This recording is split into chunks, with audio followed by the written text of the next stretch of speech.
This is the Cult of Nick. Alrighty then, and welcome along to the Cult of Nick. David Icke features today. This is, I think, the last interview I've done with him that I have in the archives. I might be wrong about that, I'm not sure. I don't have the most efficient filing system in the world. But I think that's it. I think that's the lot. If you are a regular listener, long-term listener of mine, and you're aware of one that I've done that hasn't featured on the podcast, do tell me and I'll try and track it down and find it and we'll put it out. But I think this is your lot. The only other occasion where I've spoken to him, we've spoken a few times on email, but I spoke to him when I met him once, and that was before they were doing this TV station, which seems to have affected the way some people see his work. It hasn't really changed my opinion of him much at all, but yeah, it's left him quite exposed. And I think there's been a bit of a backlash against the Icester online. I was shocked at some of the people who really don't like him, they don't like his ideas, who listened to this podcast, who contacted me not so long ago, I mentioned it at the time, to say, I don't like that guy. I can't stand him. You think, well, that's weird. I really, really like him.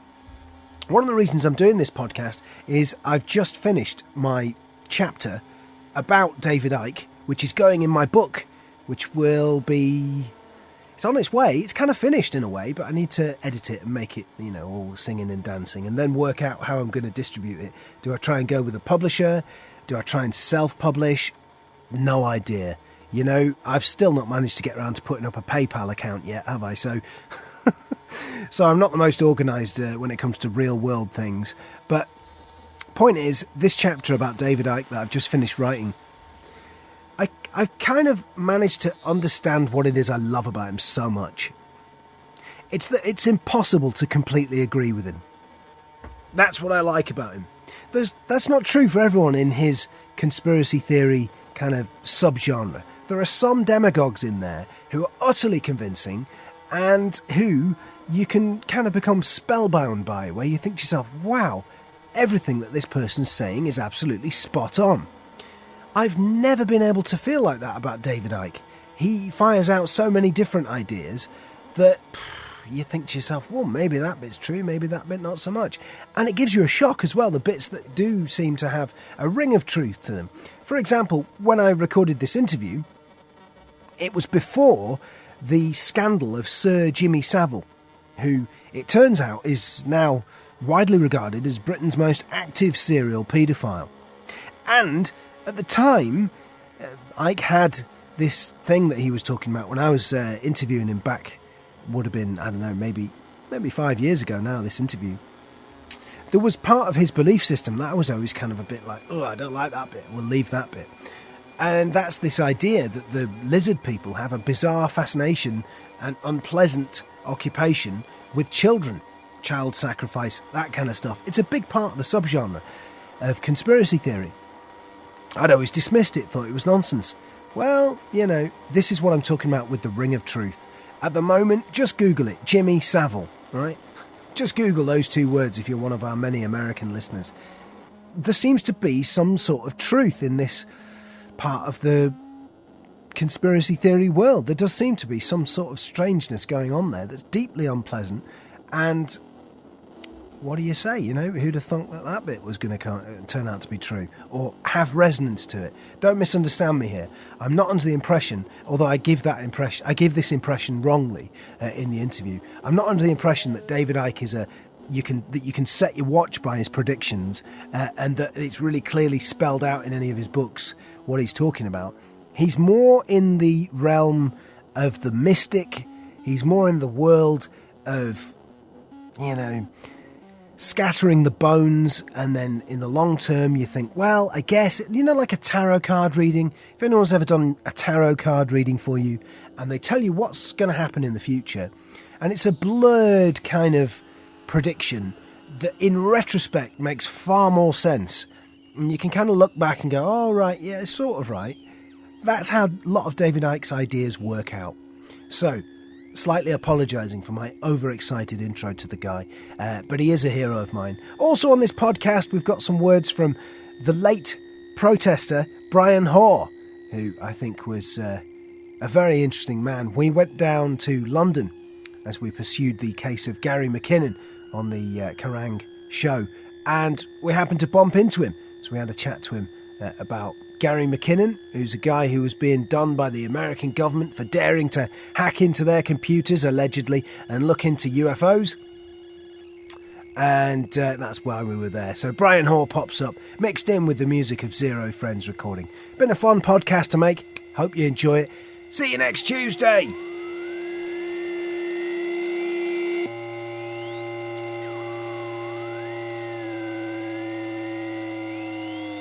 Nick, and you're David Icke. Hello, Nick, yeah.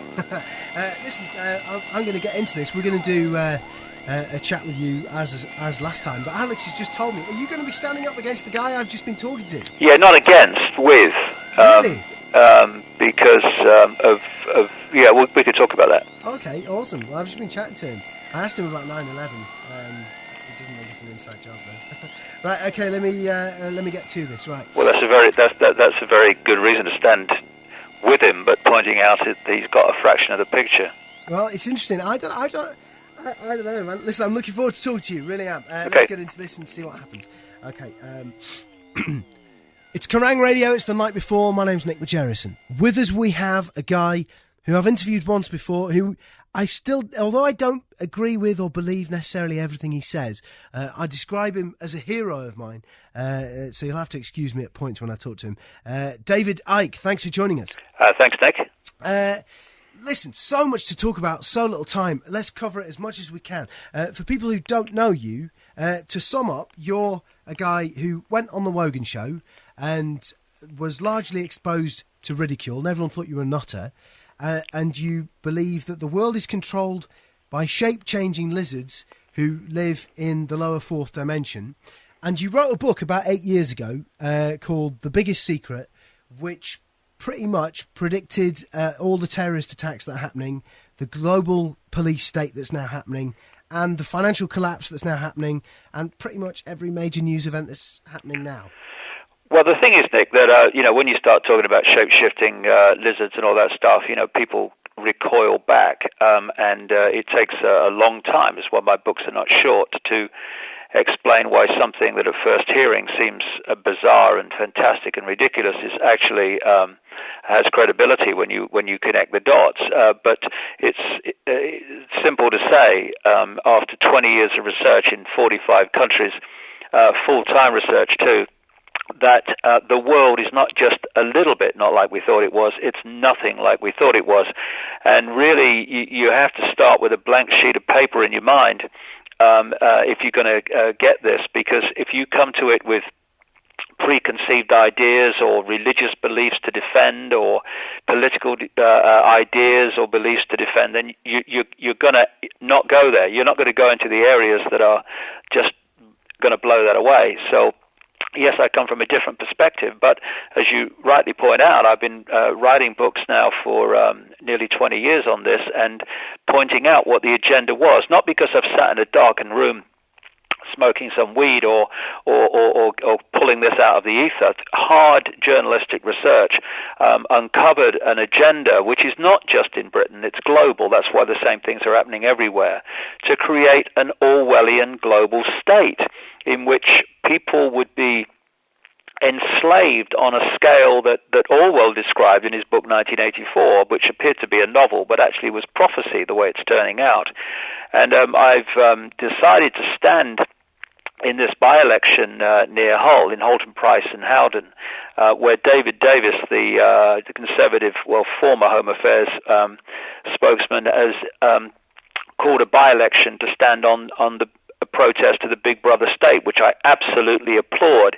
And I'm not standing against him, because my worst nightmare would be to go into Parliament, into that web of deceit and lies and corruption. And I couldn't take my seat anyway, because although theoretically you're voted to become an MP by the people, you have to pledge an allegiance to the Queen before you can actually take that seat. And I don't pledge allegiance to anyone or anything except my own conscience, and certainly not a woman who appears to spend most of her life with a face like a smacked arse, definitely wouldn't go there. So I couldn't be an MP even if I won, and I'm not standing out to win. I don't care if I get no votes. It's irrelevant to me. Oh, David, this is huge news. So what you're telling me, you're saying right here and now that you're going to be standing for the position of MP in this local by-election. This is the last time I spoke to you. I feel like we talked to you literally as your fame was reaching a level where, it was in the papers that you were hanging out with Robbie Williams. It's been all over. You're literally the world's biggest sort of celebrity conspiracy theorist, and now you're actually stepping into politics. This is huge. Yeah, well, I've only just decided finally today, funnily enough. But the thing is that I'm not actually stepping into politics to win. I'm stepping into politics to make what I would suggest is a crucial point after 20 years of research. What David Davis is saying is that the Big Brother state's coming in. Well, absolutely it is. On multi levels into the fine detail of our lives now, and he's saying that the Labour government must be stopped from doing this. Well, I'm sorry, that's right, but it's only a fraction of what's going on. The same things are happening in all countries across the world. Is the Labour government responsible for the same things happening in America and Canada and Australia and Sweden and on it goes? No, of course not. The Labour government in this country is the vehicle for that global Orwellian state to be introduced in Britain. And yes, his stand is fantastic. I want him to win because he can be a voice against the Big Brother Society in Parliament, which I certainly don't want to get involved in. But it's a fraction of what's actually going on, and it's the big picture that I want to try to get across and use this election to get across. I certainly don't want to win. Oh my God, no. This is huge news. Listen, I went to listen to you talking for like 9 hours at the Brixton Academy. Me and Alex and the guys, we went down and we saw you talking for 9 hours to an audience that was bigger than the audience that was commanded by the Foo Fighters when they played there. You have a huge following of people, and now you're stepping into politics. Well, I think, the change will take place. The change that will dismantle this Big Brother state will take place among the people, Nick. It won't take place in Parliament. I mean, for goodness sake, 75 to 80% of laws that go through Parliament are instigated by the European Union. I mean, it's become a fallacy that Parliament rules this country. It's ruled outside the borders of this country, and we've seen nothing yet. And the thing is that it's a phrase I've been using for years and years now. If it's the agenda, it will not take no for an answer. And what I mean by that is even if the agenda is rejected by the people or it has a problem in being accepted by the people, it will not let it go. It will keep coming back. It will put it in another form. Now, a wonderful example of this is this European Constitution, which is designed to centralize power in Europe, take away power from the nation states of Europe on a scale unseen even so far. The Dutch and the French rejected it. So what did they do? They think, okay, well, before when we've had these things, what we did is we waited a bit, we made a few little concessions, we put pressure on certain people, and we got them to have another vote, and they voted the way we wanted to vote. This time they made the choice, or the decision, that even if they did all that, France and the Netherlands weren't going to vote in favor of this constitution. So what do? They change it, and they call it a treaty, with 98% of the same stuff in it as the Constitution, and they say, we don't need a referendum now, like with Brown in this country when it was promised. All we need to do is to pass it through Parliament, because it's not the Constitution. Unfortunately, the Irish have it in their constitution that they have to have a vote, so they did, and they rejected it, and now what they're doing is running around thinking not, hey, we've got to respect the people of Ireland. What they're thinking is, how do we get round this? And they will. They're not going to let this go. Now, you see this all the time with the agenda. It will not take no for an answer. So parliaments are not the vehicle. They're not the arena in which change is going to take place. It's going to take place among the people who simply refuse to cooperate with the imposition of the Big Brother Society upon them. If everyone, take a simple example, Nick. If everyone put out their wheelie bin on the wrong day, everyone in the country, or at least kind of millions of people, that law would not be sustainable. If everyone follows it, then they can pick off the few and say, hey, we're fining you £250, your wheelie bin was put out at the wrong time, and all this stuff.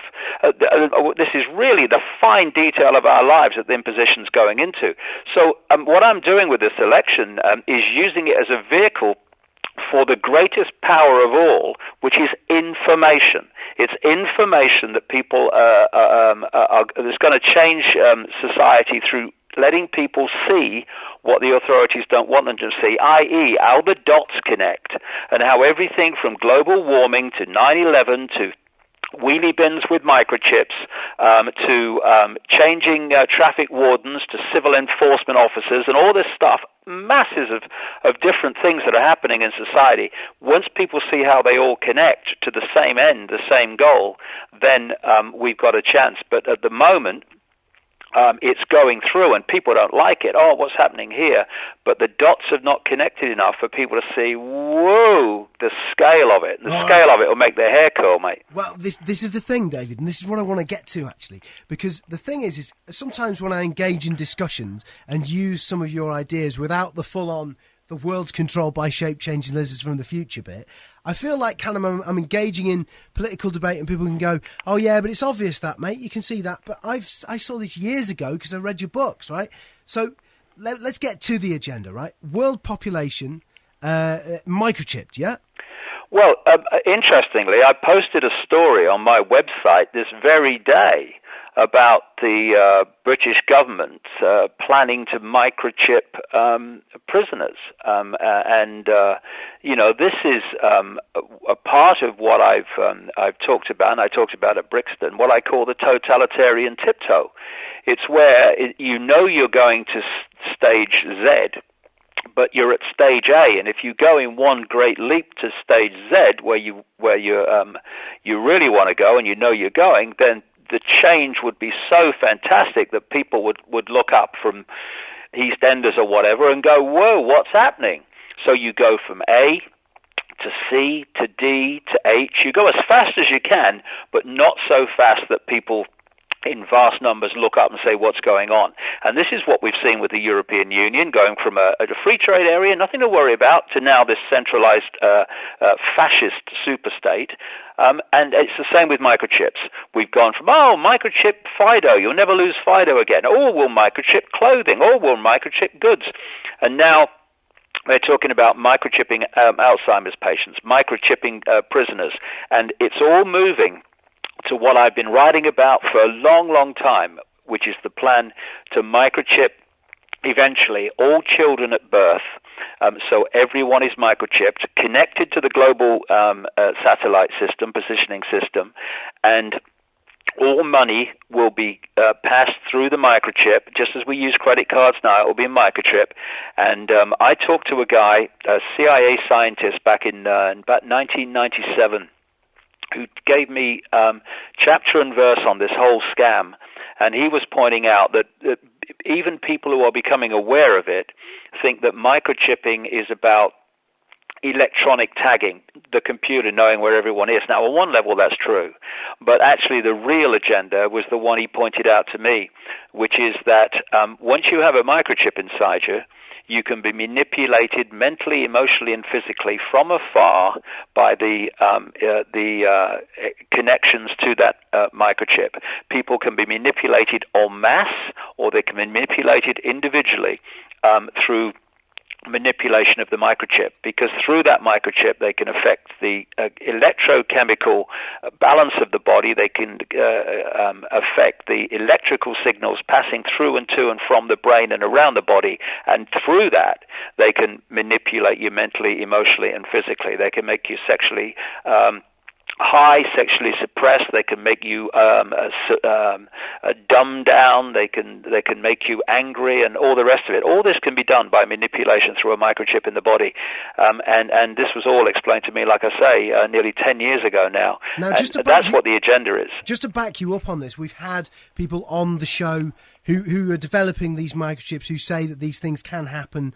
So all of this isn't science fiction we're talking about here. But let me ask you, though, one of the things that you said during the Brixton Academy talk that drew gasps from the audience was about traffic wardens and a conversation between a traffic warden and a police officer, and the police officer claiming that people were getting ready for a war. Yeah, well, this is an interesting point. You see, when things happen, and they appear to happen, oh, cool, where did that come from? Actually, behind the scenes, they've been manipulating towards that end for a long time. And this seems to be another example. What happened, Nick, was that I got this letter from a traffic warden up in the middle part of England. And he said that some very strange things had been happening to him. And he checked it with other traffic wardens and found that some of them, the same things were happening. First of all, he got called in by his boss, and he was given 3 cards. One was a card that gave him the authorization to be a traffic warden, fair enough. The second one was what they call a pace card. This is a card that carries the words that a policeman has to say to you when he arrests you. You don't have to say anything but anything you don't say and all that stuff. And the third card was a card giving a traffic warden authorization to enter private property. Now, this traffic warden's a nice guy, and he said to his boss, what's going on? I don't need these 2 cards. I'm a traffic warden. I take tickets for parking. And his boss said to him, just put them away, forget about it until further instructions. So, like I say, he checked with some other people who were traffic wardens. Some had these cards at that time, and some had not. And then he's with a group of traffic wardens one day, very shortly after this, and one of his old friends who he hadn't seen for a while, a policeman, walks out of the police station where they were with a briefcase in his hand, and he starts chatting and making the time of day with these traffic wardens. And then as he was leaving, he called this fella across, his friend, and he said, look, and about 4 or 5 times in this conversation, he says the same thing. You mustn't tell anybody about this. But what he said was that he, the policeman, had a role in his county, and there was someone like him in every other county, whose role was to prepare for a war that was coming. And during this war, he said, they were expecting massive civil unrest, and we, the police, and the military would be focused on reacting to the civil unrest, he said. You people, i.e. traffic wardens, and private security firms and CCTV operators, etc., he said, would be brought forward to do the jobs that the police normally do. He, while this is going on, he said, and that's why you've had the cards you have. And he began to understand, the traffic warden, what actually was going on around him. And interestingly, after he wrote to me, I corresponded with him, talked to him on the phone. He sent me the cards, and I saw them. I had to send them back so that people wouldn't know it was him. But I saw them that he was telling me the right story. And shortly after that, what do? I pick up the newspaper, and I see that the government has changed the name of traffic wardens to civil enforcement officers, increased their powers, and as we see from this story, we've seen nothing yet in terms of the powers they're going to get.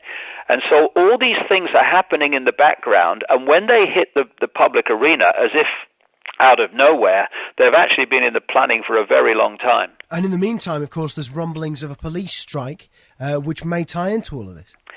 Well, yeah, there was very few things that Franklin Delano Roosevelt, the American president at the time of the Second World War, said that were actually anything but lies and fakes, because he was a real frontman for this agenda. But one thing he did say that was true, which he's widely quoted for, is if it happens in politics, it's because it's meant to happen. And so much that we think is just out of nowhere, random events are actually coldly calculated and planned for the outcome. And this is the point, Nick, the outcome that those events will bring, which brings me back to this technique that I've termed problem, reaction, solution. Create the problem covertly, get someone else to be blamed for it, get the public reaction, do something, fear, outrage, and then those who've created the problem and got the public reaction can then offer the solutions to the problems they've created. Note this very week, Nick, that after weeks of food crisis, food prices, what's happening to food? Food shortage, food crisis. What's now happening is it's being put out by the government. Well, we got a food crisis and food prices, and one way to find a solution for it is genetically modified food. That could solve the food price crisis. Well, it won't. It will create mass hunger when you follow the dots. But again, problem, reaction, solution. If you want something to be brought in that you know the public will resist, create a problem to reduce that resistance. Now, one of the things that's strange for me, right? I don't know how much of this stuff I believe in, and I'm sincere in that. I really don't. Right. But I read these books a long time ago, probably ahead of the curve for most people. And what's strange about it is I remember reading these books and thinking they were funny and silly. And then September the 11th happened, and around that point it became clear that a lot of the stuff, particularly in your books, was coming true almost to the date. And all that I can think of really that's left to happen is civil war in America, the revelation that there's such things as UFOs, giant battles in the sky, holographic battles of UFOs in the sky, and a one world government formed to fight against it. They're the only things left to happen. Well, it is happening at an extraordinarily fast pace. And, of course, it's another equation that's very relevant to this. The more you centralize power, the more power you have to centralize even quicker. And if this treaty or when this treaty is passed and manipulated into place... The Lisbon Treaty in Europe, they will have centralized power even more to be able to centralize even quicker. And this is what you find all over the place. So since 9/11, as you rightly point out, power is being centralized more and more, and as it's centralized, there's more power to centralize even quicker, and so the pace gets faster and faster and faster, and that's what we're seeing. And I never thought I'd stand in any election, but I've chosen to do in this one for the very simple reason is just to shout out to people, hey, this is not just the Labour government, it's much bigger than that, and if we don't stand up and stop cooperating with it now, then we're going to have to look our children and grandchildren in the eye and tell them what we were doing when the system that by then controls every facet of their lives was coming in. Now, I can look at my kids and I don't have to blink, but I wonder how many can.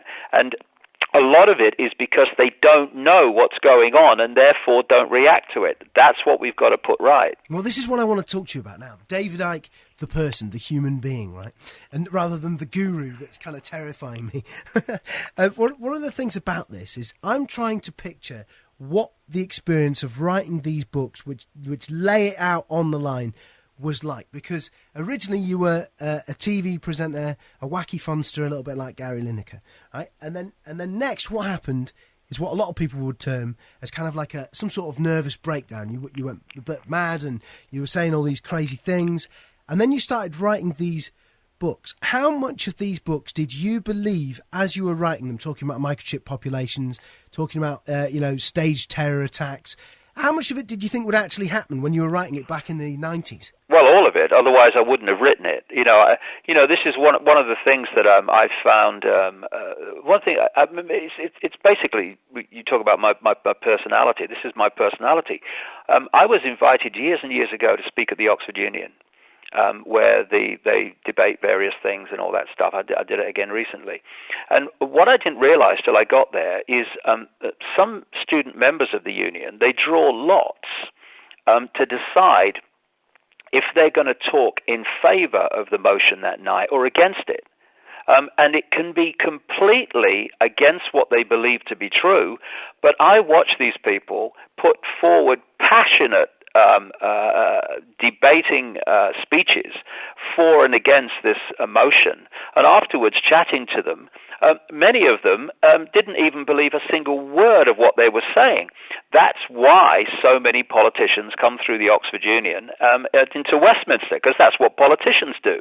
They compassionately argue that black is white even when they know it isn't and don't believe it.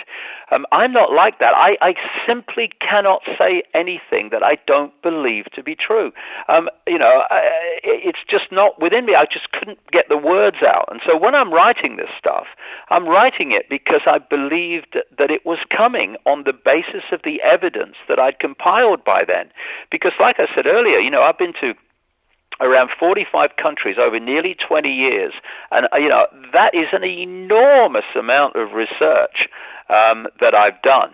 Vast amounts of research in America as well as Britain and elsewhere. And so I wasn't coming to conclusions based on I think this is happening. I was doing it on the basis of the evidence mounting on top of evidence, and all the common themes that were coming through that. And it was obvious that there was an agenda here that, unless exposed and unless stopped, would unfold. And so when people say, oh, you prophesied this, I did not prophesy it. I predicted it on the basis of that's where the agenda I knew wanted to go, and unless someone short-circuited the agenda, it was going to happen. That's where saying it's going to happen and it happens comes from, knowing what they want. The idea now is to short-circuit the agenda so the rest of it doesn't come, because the rest of it, if people don't like the Big Brother state now, well, my goodness me, they just want to have a think on what's coming unless we make a stand now. Yeah, but here's the interesting thing about sort of your philosophy. If it's the case that some people who are on this earth aren't actually people, but they're shape-changing lizards from the future, then it becomes difficult to understand how you would reason with them. I mean, supposing, if we had someone who was, in your opinion, a shape-changing lizard from the future, me and you sat them down and said, listen, we need to stop being mean to people and lock them up for no reaon and things like that. How would they react? I mean, what's the situation with them? The thing is, this is my latest book, The David Icke Guide to the Global Conspiracy, goes into all this, and it's very much deeper than you can go into in a radio interview, because there's so many dots to connect. But in a simple terms, humans are in control of this reality if they choose to take it. The number of people who are knowingly manipulating towards this end is a fraction of the global population, and they do it and are able to do it by creating pyramid structures like Russian dolls, one doll inside a bigger doll inside a bigger doll. They have little pyramids inside bigger pyramids inside bigger pyramids. So you go from a bank to a banking cartel to the global banking system, and in bigger and bigger pyramids. And they control the top of the pyramid, so they control how it all plays out. But the pyramids are full of people daily making contributions to building their own prison and their children's prison without realizing that's what they're doing. And the people who are knowingly manipulating that system to that end is a tiny fraction. And so when the people wake up and stop cooperating, then it all comes to an end. You see, if the Prime Minister or the President comes out onto a lawn and said, we've had a discussion and this is what we're going to do, if enough people say, no, we're not, then they have no power. Their power is in us giving our power to them. We have one wonderful example of that in this country, and that was the poll tax. When the poll tax came in, see what they do, and this is why I have enormous differences of opinion with David Davis on a great range of issues. For instance, he appears to be in favor of capital punishment. I don't think you can get more Big Brother than giving the power to a man in a silly wig to have the life over or the right to decide over life and death of somebody on behalf of the state. I think you can't get much more Big Brother than that. So I have enormous differences with him, but we've reached a point where we have to start uniting, between political views, races, religions, the whole bloody thing, on the basis of what affects us all, which is the freedoms of all of us, to have the freedoms that we want. If we don't unite on that, then we go on conceding our power to something that dictators always want, and that's divide and rule.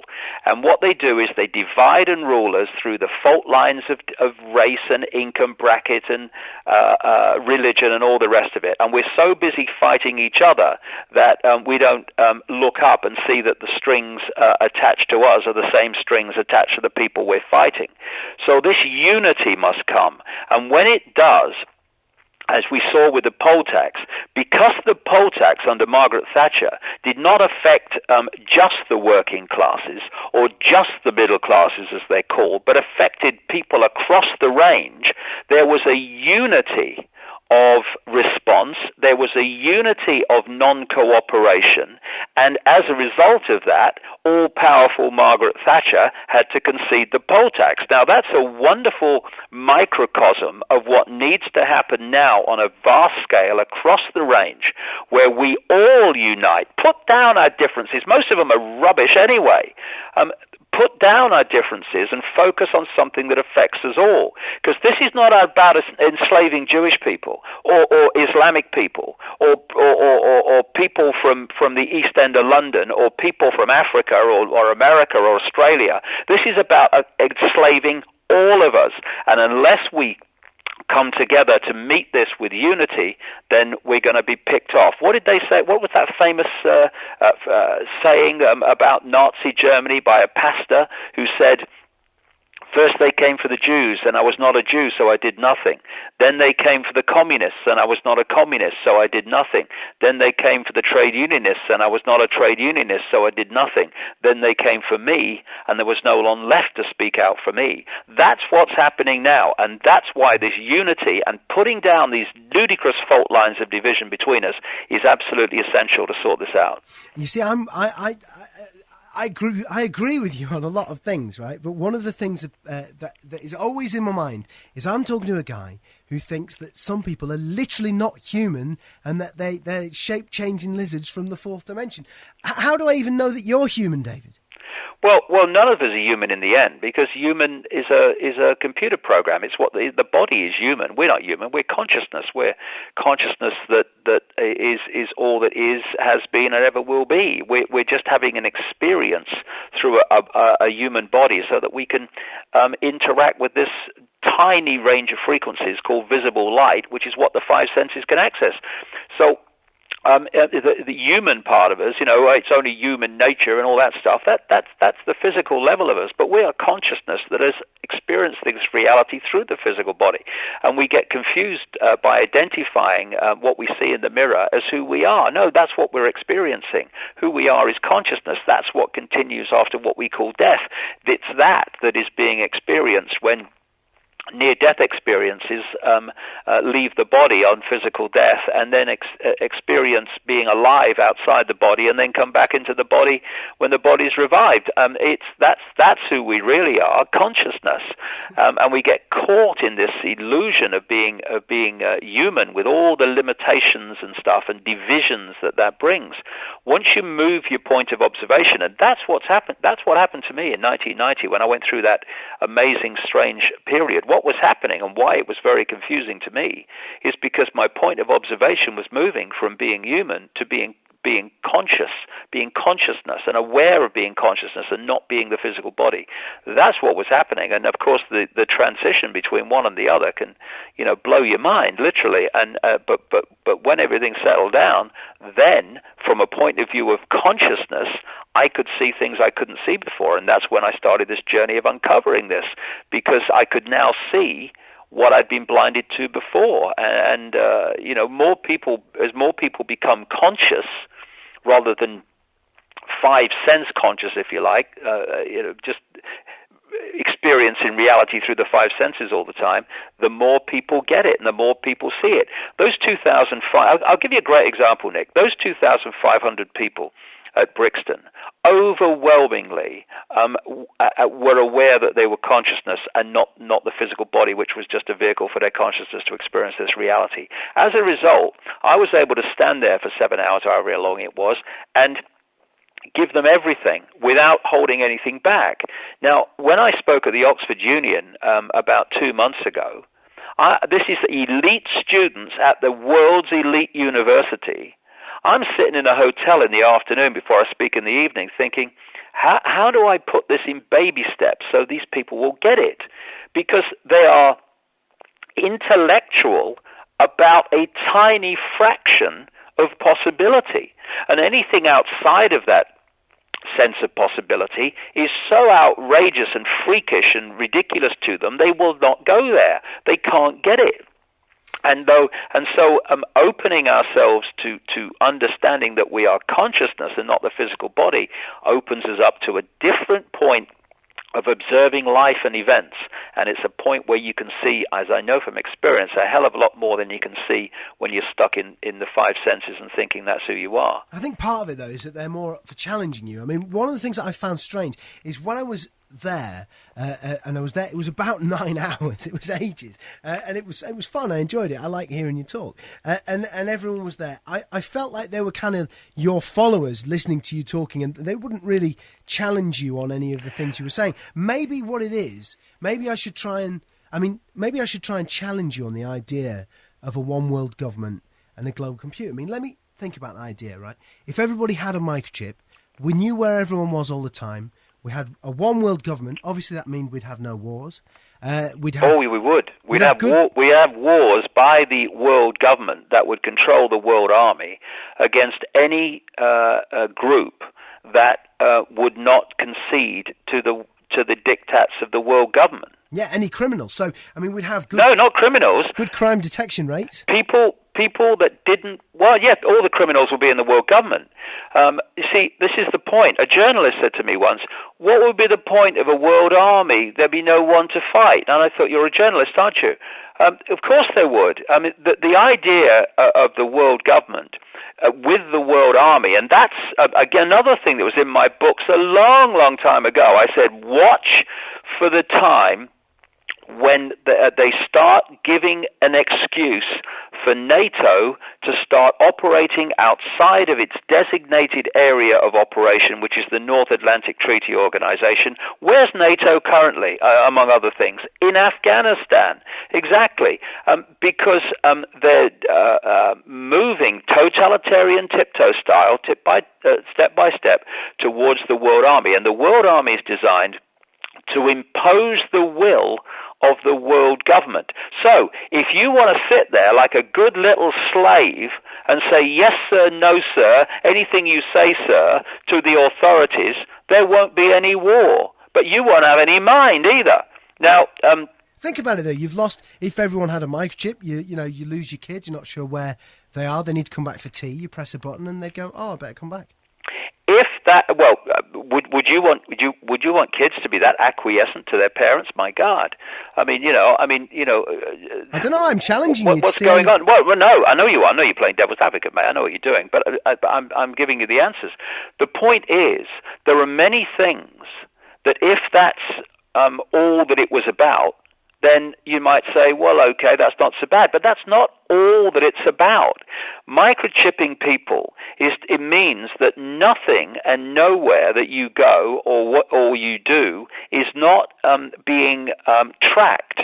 Now, if you want to live in a world like that, well, I know you're playing devil's advocate, but anyone coming from that point of view wants to live in a world like that, well, they should just stick around a short time longer, hope that the rest of us don't do anything, and they'll live in a world just like that. Not only that, though, mate, it's not just about they'll know where you are. They'll be able to manipulate the way you think, the way you feel emotionally. They'll be able to manipulate your body physically if they don't like you, or they don't think that you're good for their agenda or what they want. They can take you out from a distance.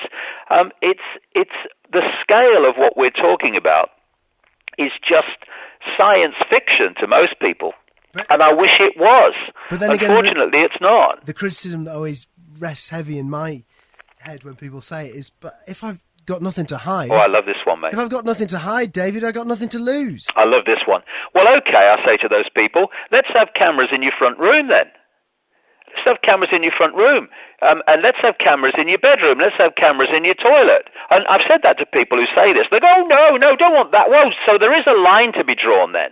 It's just a case of where it is.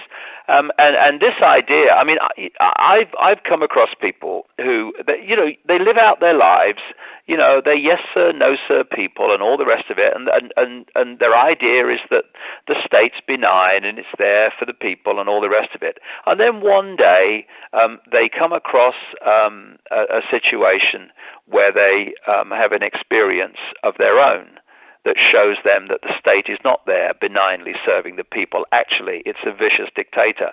And then their minds open to, oh my goodness me, how much of this is going on? Well, it's going on across the board. That's the truth.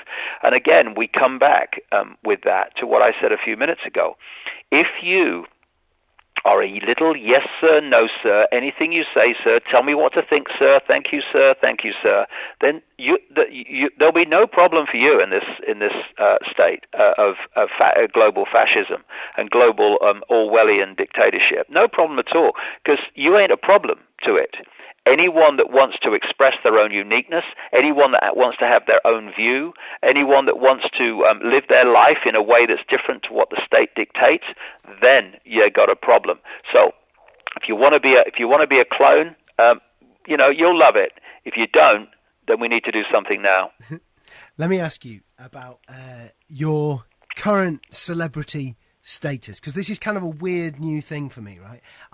I've been a fan of yours when you were the nutter who was on the Wogan show, and that was all anyone knew about you. Right. And I was reading your books about, shape-changing lizards and stuff like that, and thinking it was all very amusing. And now, you're famous. Like it or not, you're famous. There was a rumour at one point you were going to be on Celebrity Big Brother. I was asked to be on Celebrity Big Brother twice, and I was asked to be on I'm a Celebrity, Get Me Out of Here, and I was offered an enormous amount of money, and I needed money at the time badly because of challenges to my work that I was having to meet through legal bills, and still am. But I turned them both down, and I turned them both down because they were not good for what I am doing, and they represent the mindless world that these manipulators create as diversions so that we don't see what's going on behind them. So I turned them both down, yes, absolutely, and always will. Are you really mates with Robbie Williams? Well, this is another thing, I said in a book once that if an elephant flew over Buckingham Palace in a hot air balloon singing God Save the Queen, the mainstream media would find some way of exaggerating what happened. I read amazed that I bumped into Robbie Williams in an LA restaurant, and away we go. I don't eat in LA restaurants, full enough. I eat in a cafe on the Isle of Wight if I go out. But Robbie Williams has emailed me a few times. He's very interested in my work. He's an open-minded man and someone with a mind of his own. And yes, we have corresponded and continue to do so. Do you find that it's the case that you'll get recognised everywhere you go all the time? I mean, I can't work out. You really are a celebrity, man. There's no getting around it. Well, I think there's a difference between being someone who's known and being a celebrity. I think it's a different energy, to be honest. And I don't do the celebrity stuff. I don't go to all the celebrity do's and all the rest of it. I'm not interested in. I'm interested in one thing, and that's communicating the information through whatever means is necessary so that this fascist dictatorship does not reach its stated goal, and so that's what I do, and I don't play the celebrity game, but unfortunately, I tell you a great irony. If you talk about my personality, I'm an extremely private person. I spend 98% of my time alone because I prefer that, and I'm a very private person, a very quiet person. But as my life has unfolded, again and again, it's been doing things in the public eye, whether it's television or football or now. And of course, there's a necessity to be in the public eye when you're trying to communicate information to the public, because you've got to get that information across. But it's something that I do because I feel it's right, and something I need to do because it's necessary. It's not something that I want to do, to be honest. I would disappear quite happily and never be heard of again. That's my core personality. But it's not something I can do because of what's happening and what's needed to happen, I think. Final question. Do you think, I mean, I'm sure I read this in one of your books. I've been searching through to find which one it is. Are we going to see a civil war in America? Is that on the way? I'm sure I read that somewhere. It's one of those final things that's got to happen before 2012 and all kinds of stuff. Well, I don't know about 2012, but what is planned is, you see, when you have harmony, it's very difficult to manipulate. When you have peace, it's very difficult to manipulate. When you have people getting on, it's very difficult to manipulate. If you can divide and rule by creating massive divisions, which lead to fear and insecurity, then you are in a manipulator's dream, because people who are in fear and in anxiety and feel insecure, they will give their power away to any force they think would make them more secure and take away what they fear. So the more division, conflict at all levels, fear about food crisis, fear about oil prices, fear about paying the mortgage, fear about terrorism, fear about global warming, which is a nonsense, by the way, in terms of it being blamed on carbon emissions, and fear of so many things that are happening in the world now. And this combination, this cocktail of division and fear is coming because that's what they want, because they want to put people in a position where they say, do something, do anything, have me power, take me freedoms away, never mind civil rights, stop this, that's what they want. And we're heading towards it real fast. That's why we need to keep calm, and we need to keep informed, and we need to not be guided by anything but our own conscience on the basis of what is right. Not what is right for us in the moment. We can always find reasons to do nothing because it affects us in ways we don't like in the moment. To do what is right by everybody, what is right, what is fair, what is just, and what is gonna serve freedom and not serve the enslavement, which is what we've been serving all these years. And it's about time we stop, because the cell door is moving fast towards clicking shut, and we're real close to that. It's possible to turn it around because, as I said before, there's so few of the knowing, informed manipulators, and so many of those they're manipulating. But we don't have forever to sort this out, and we better start focusing on it, or we'll regret it for a long time, and our children and grandchildren will regret it for most of their lives. And you're standing as an MP? I'm standing to use standing as an MP to get some information across. I'll leave the members of Parliament to their den of iniquity. I have no interest in joining them. It's literally the best news I've heard all year. Thanks for joining us, man. Cheers, Nick. There we go. Hopefully that made some sort of sense, and that'll get...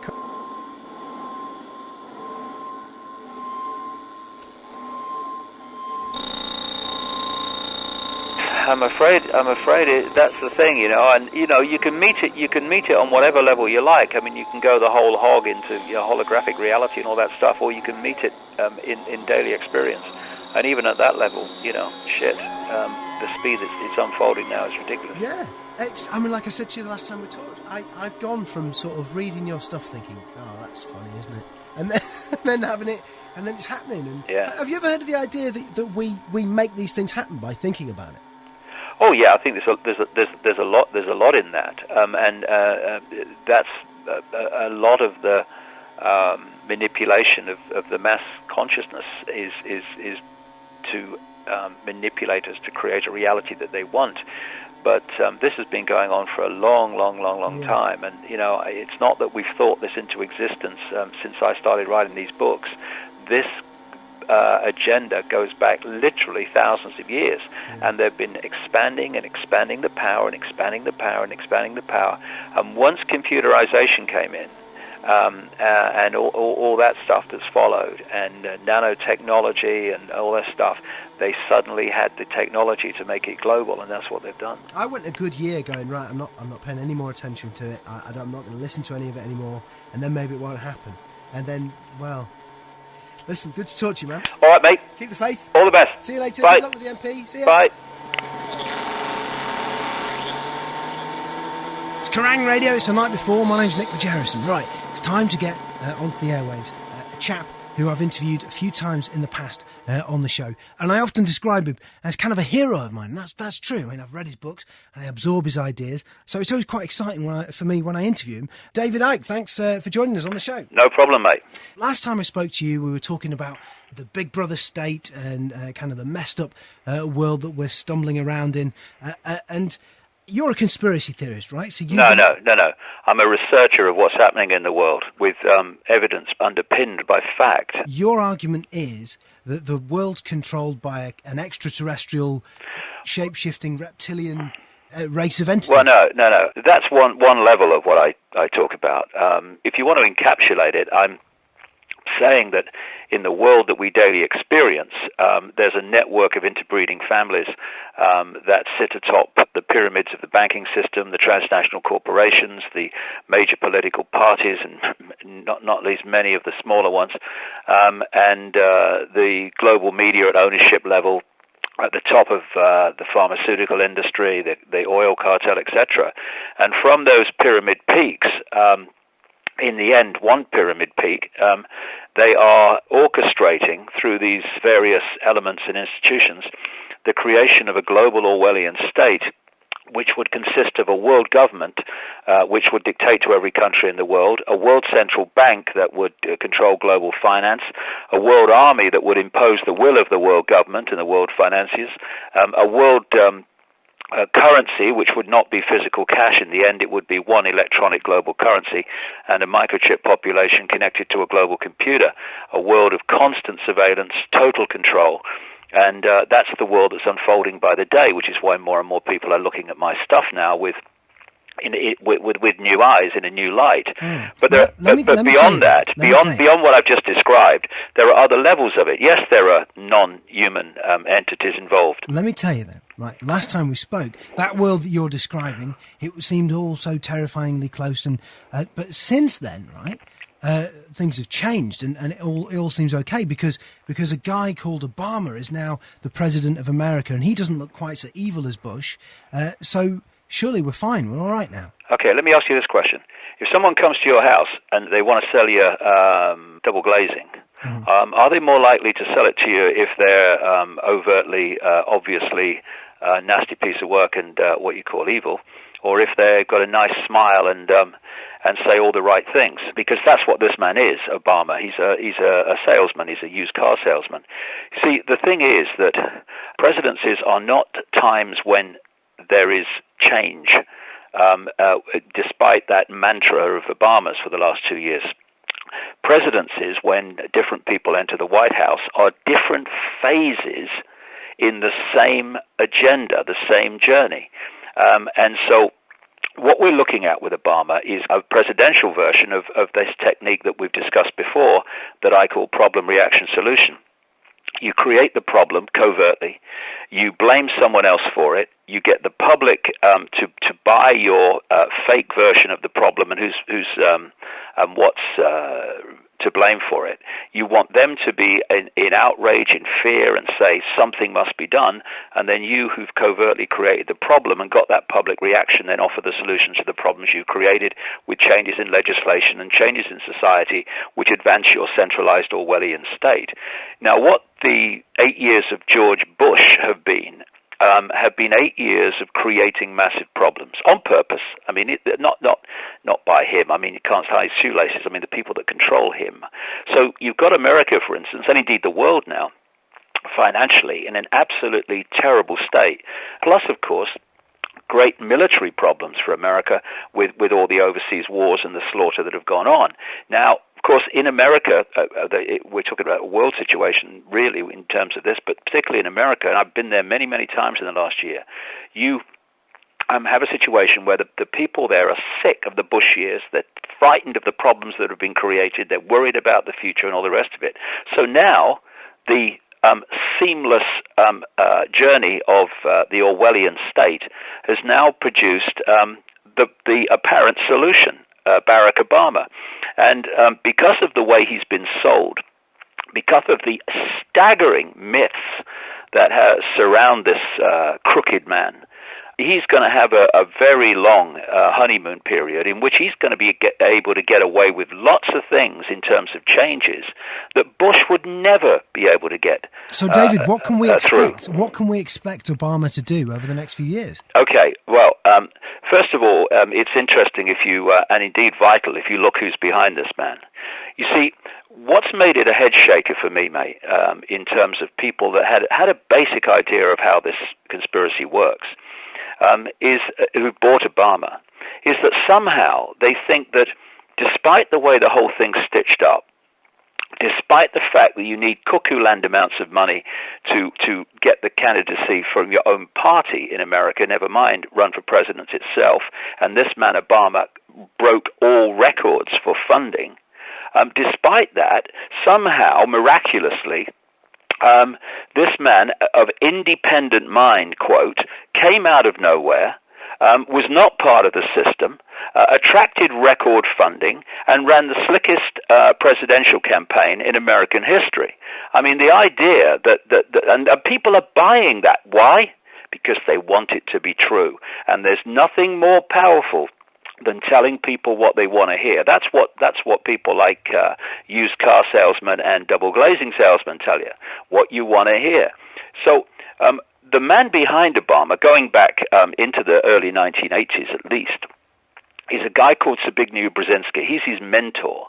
And some background to Brzezinski. He was a national security advisor to Jimmy Carter in the late 1970s. So what does that mean? What's a national security advisor? He's in charge of national security, basically. The army and stuff like that. Yeah, well, and the whole security network going into, whatever you would constitute security of the nation would actually come down to him, both domestic and foreign. But so like the CIA and stuff like that? All the whole shebang. Right. Would come under the National Security Advisor. Kissinger had that job at one point.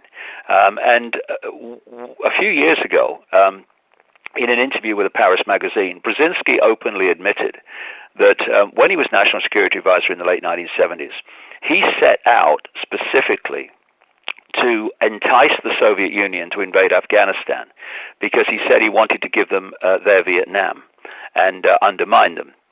And at that time, the government in Kabul, the capital of Afghanistan, was controlled by the Soviet Union.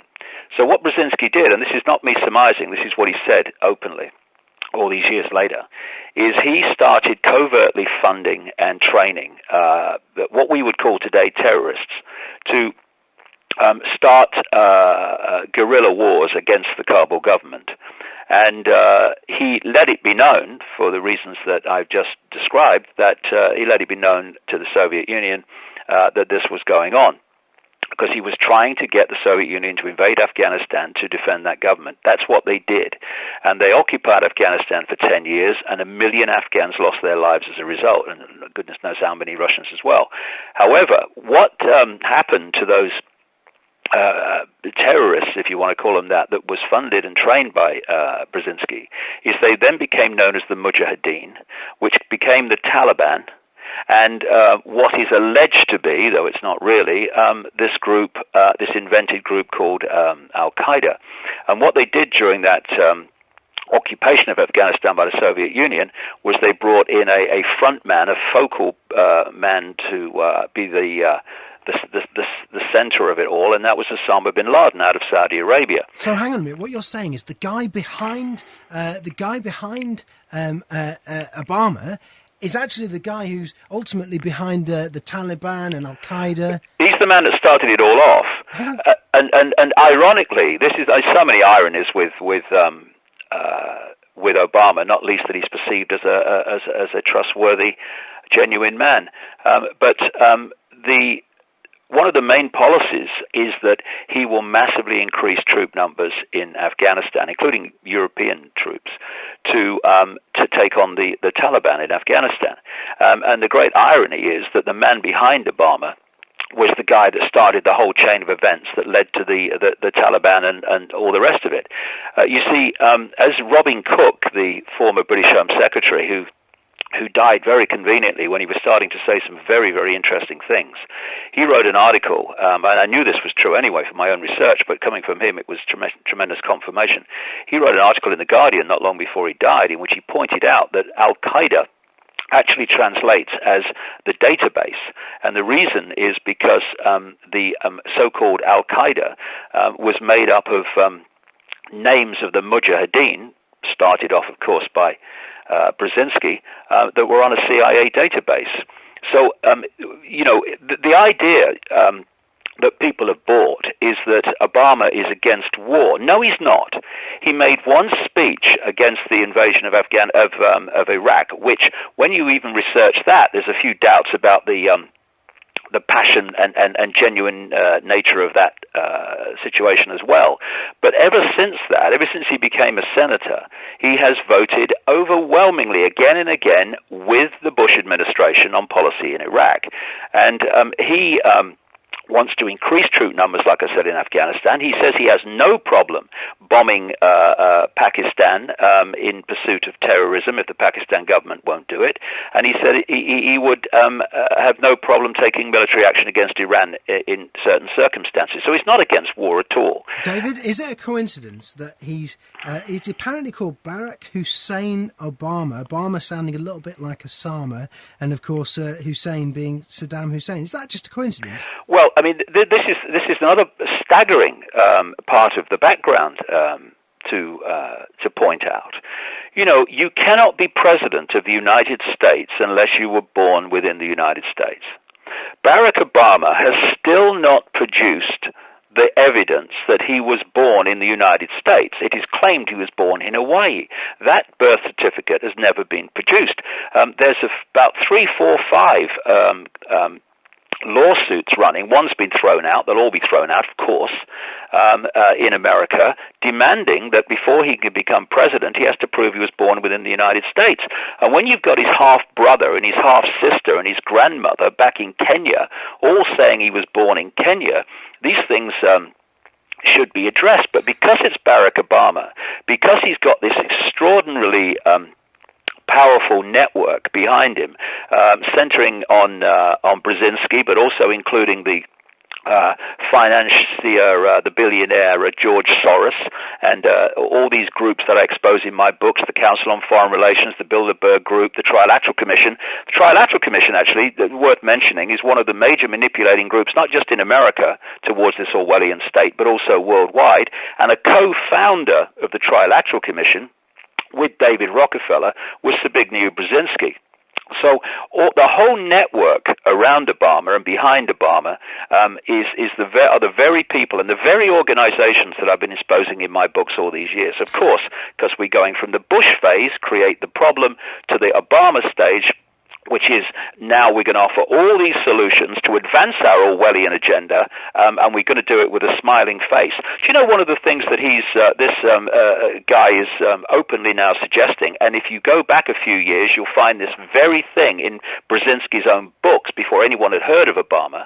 He wants to create a, quote, civilian security force that is as big or as well funded as the mainstream military. He wants to create a civilian security force to police the people in domestic America, and he's talking about also bringing in compulsory national service or community service, as he puts it, for school children and college students, etc. You see, what they want, because their agenda demands more and more troops in the military, and of course after the experience of Iraq and Afghanistan, there's a big resistance to going in the military voluntarily. They want to bring in the draft, and someone like Bush or Cheney, absolute blatant, in-your-face warmongers, they could never sell that policy, but Obama could. I'll tell you, if people want to see a really chilling sight, they go to my website, davidicke.com, and they'll see an article right at the top of the page called Barack Obama, the Naked Emperor. If you go in there, and if you don't want to read the whole article, then go down until there's a click-through to a video of these young black kids marching into a room, chanting ritualistically in worship to Obama, and just watch it. That's the kind of mentality that is being engendered in so many people in America with regard to the messianic figure that he's been portrayed as, Barack Obama. And what we've seen, this is an important point, you know, from about the mid-90s to 2000. I did tremendous amounts of research in different parts of the world, especially America, into mind control techniques, both individual mind control techniques and mass mind control techniques. And the Obama campaigns, both against Hillary Clinton and against John McCain, were the most classic mass mind control techniques, very much akin to what they did in Germany to bring Hitler to power. That was mass mind control as well. And what they did was they created Obama to be a blank screen. And by that I mean, once you get into specifics, you're already losing support who don't agree with your specifics. So you keep it as general as you can, because you don't want to lose those votes. So if you look at his campaign, it's been based on three things, and just three things, basically. I stand for change, I stand for hope, and I stand for something to believe in. Now, at no point has the mainstream media in the United States or his moronic, unquestioning supporters asked the key question: what do you mean by that? And as a result, he has been allowed to be a blank screen. And what I mean by that is a blank screen on which people project what they believe change, hope, and something to believe in actually is. So he becomes all things to all men and all women, because he's just an empty suit and a screen for people to project their desires and their hopes upon. Then that gets him elected, and from the moment he's got elected, he has been filling his new administration with classic insiders from classic insider organizations. Man, do you know what, David? I my head, as usual, is a little bit battered by the conversation with you. I'll tell you what we'll do. We'll open the phone lines. What do you make of David Icke's analysis? Do you think he's hitting the nail on the head, or is he bang wrong? Just a young man. This lady was in tears on this pavement here. She's very upset, and so she should be. This is a country that kidnaps people and flies them to places to be tortured. And you could end up in any one of these terrible black holes. You could end up in Guantanamo Bay, we all know about. You could end up in a place called Uzbekistan, and Craig Murray was the British ambassador there. And he reported to the British government that people are being boiled alive, that a lady has a broken bottle thrust up her vagina. And it's all okay, folks, because this is being done in our allies in the war against terror. You can stick a broken bottle in unmentionable places. And this man is called a drunk and a mad by Jack Straw. Jack Straw says terrorism is okay, and he says torture's okay, and Jack Straw says we will nuke Iraq. I understand Jack Straw was in CND in his youth. Has he read the Non-Proliferation Treaty? You can't threaten to nuke countries that don't have nukes. Oh, Iraq didn't have any nukes, did they? Do you know what we've done in Iraq? We nuked the babies. Check it out. It's called depleted uranium munitions. It's our war material. It's our nuclear waste. We've dropped a couple of thousand tons of our nuclear waste on the people in Iraq, Serbia, Sarajevo, Yugoslavia, Kosovo, Afghanistan, Iraq. We've dropped our nuclear waste on these people. The Royal Society tells us it has a half-life of 4.5 billion years. See what it does to the babies. What about our soldiers' babies? What about them? They don't have the same extreme birth deformities that you see on these boards here, because we have abortion in our country. They wouldn't let babies like this come into the world in our country. But they do have birth deformities, our soldiers' wives, and they do have very many cancers, our soldiers, and nobody gives a damn for them. You see them on the streets of London, homeless. Some of us have a care. Those people born in Afghanistan and Iraq and elsewhere, and those people in our army, some people have a care for them, and we say no, sir. So getting back to, what was that gentleman's name again? Gary McKinnon. Gary McKinnon. He's a decent young man. What is his crime? He should be employed by the NASA, to my understanding. But the awful thing is that Barking Mad Blunkett, wasn't it? Who made this treaty that our people can be extradited to America, and all they've got to do is put the finger on you, say we want him, hand him over, like Mr. Osama bin Laden. Do you remember him? I couldn't believe it. Where is he? Where is he? They seek him here, they seek him there. Scarlet Pimpernel. You know where Osama is. He's in a very nice, safe, very comfortable little suite in the White House, isn't he? They're keeping him very safe, aren't they? Because he's their excuse to go into the next country and the next country and the next country. I'm very concerned regarding this young man. I'm very concerned regarding this country called America, who think they're the sheriff of the world. They're the outlaw of the world. Rogue state. Rogue states, eh? We are the rogue states of the world.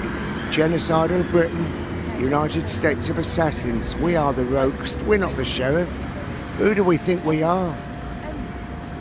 What did that man say? In 1932.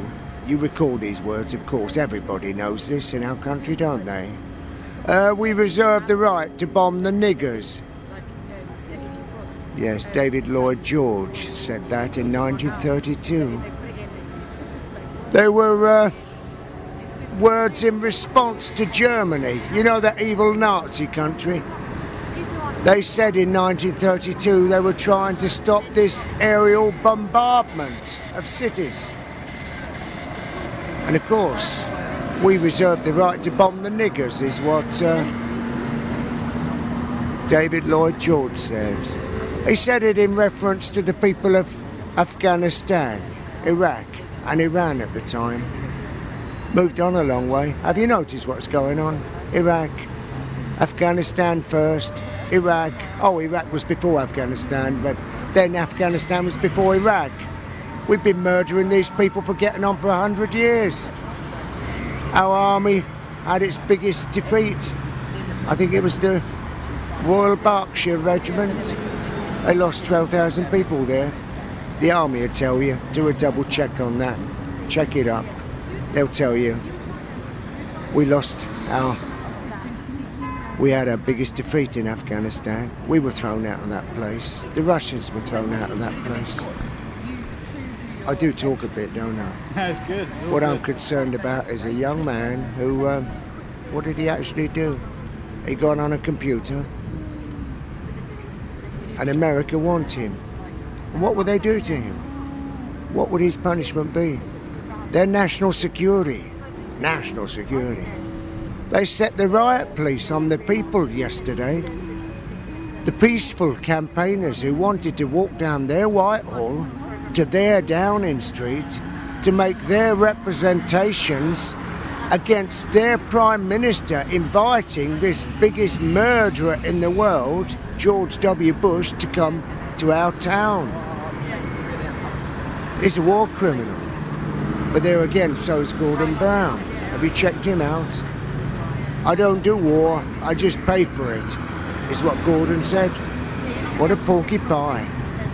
We pay for war. £1 million per cruise missile, did you know that? Probably a bit more now. And the more we fire, the more some people make. And the more tax money we need to find those £1 million cruise missiles. You pay for it. You pay for war. You pay taxes. You pay for war. Gordon Brown doesn't.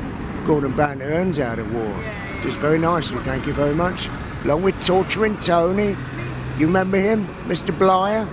Mr. Torturing Tony Blair, eh?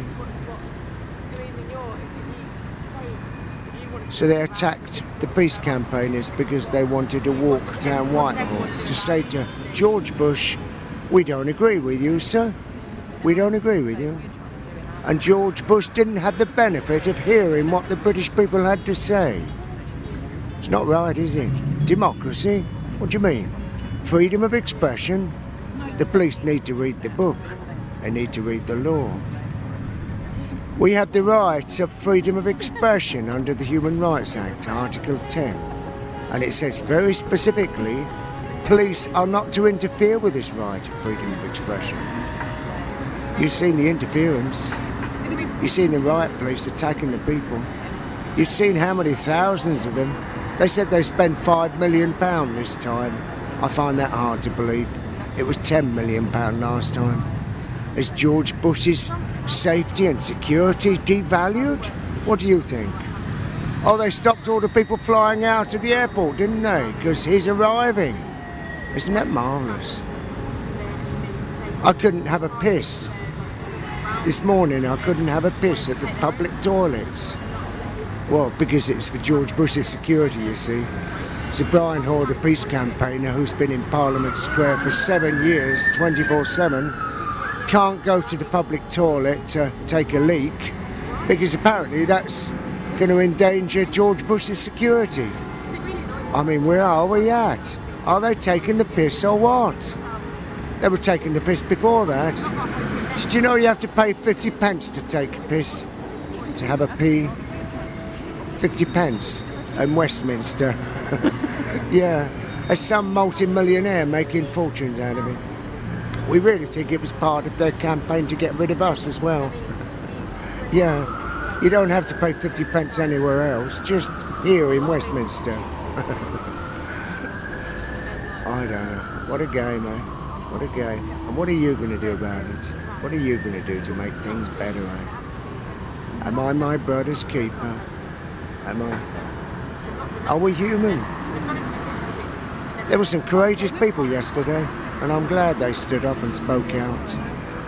And I wonder what happened to the 2 million, don't you?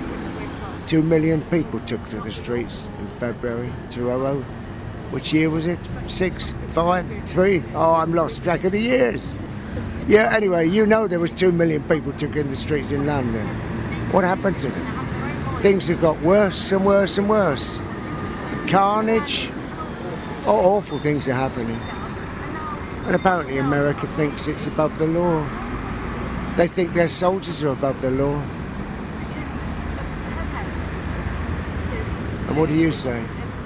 I said to Mr. Tony Blair, be ye so high, the law is above you, Tony Blair. Some very famous lawman said that in our country long years ago now. Yeah, good words, aren't they? Law's there for all of us. And we're all equal in the eyes of the law. That's the theory. I want it fact, don't you? If I smack you in the mouth, without provocation, without anything, I don't think I should smack you in the mouth, even if you provoke me either. I don't think it's the right answer. I think it's the wrong answer. But should I be allowed to smack you in the mouth like two shags, Prescott? Should I be allowed to do that? What do you think? No, nobody should go around. Forced violence are not the answer. Talk to people. Reason with people. Understand people. Take the piss out of people when they do stupid bloody things. Oh, Babs Tucker on YouTube. Check it out, Babs. on YouTube. Check out www.parliament-square.org.uk. Check out Brian Hoare Films. We've got some good films. And this is reality TV. This is what's really going on outside the gates of your parliament. And you see that hole there? There's a little hole in Parliament Square. Actually, there was a pile of placards that a good lad called Gary from Australia, he made. And there's a little dead patch there. So for the benefit of the listeners, there's a little tiny gravestone there, and it says R.I.P. George Bush. It's quite a small grave. I think he was buried head down, or folded up, or whatever, or whatever. I understand there's an ambulance follows him around in the convoy. He might eat another pretzel, you see. Did you hear about the pretzel? Apparently he was watching the football, you know, on the couch, and he was eating the pretzel, and you could just imagine it. Yeah, go get him, go, yeah, give him some ass, kick their ass, oh.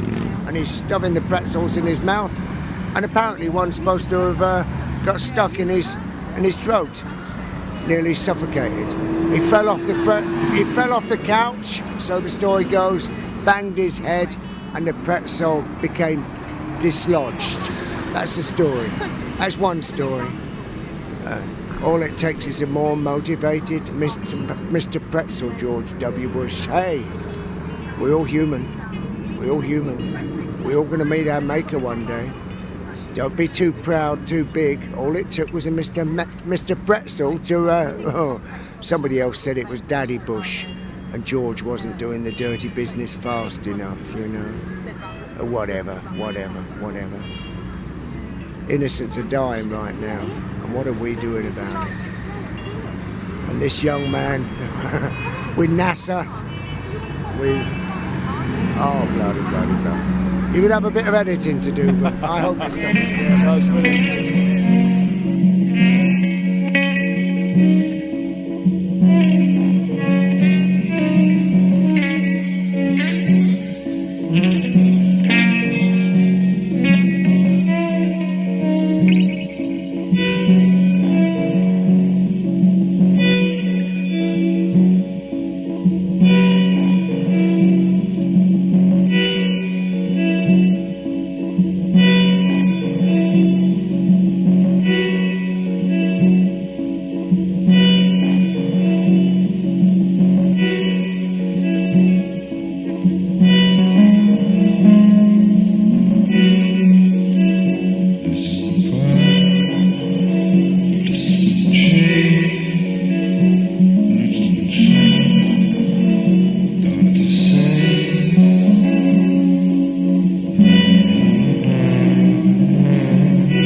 Zero Friends Recordings for you. You can find them easily on www.zerofriendsrecordings.co.uk. And this podcast, of course, is easily interacted with by going onto the blog, thecultofnick.co.uk or margerrisons.blogspot.com.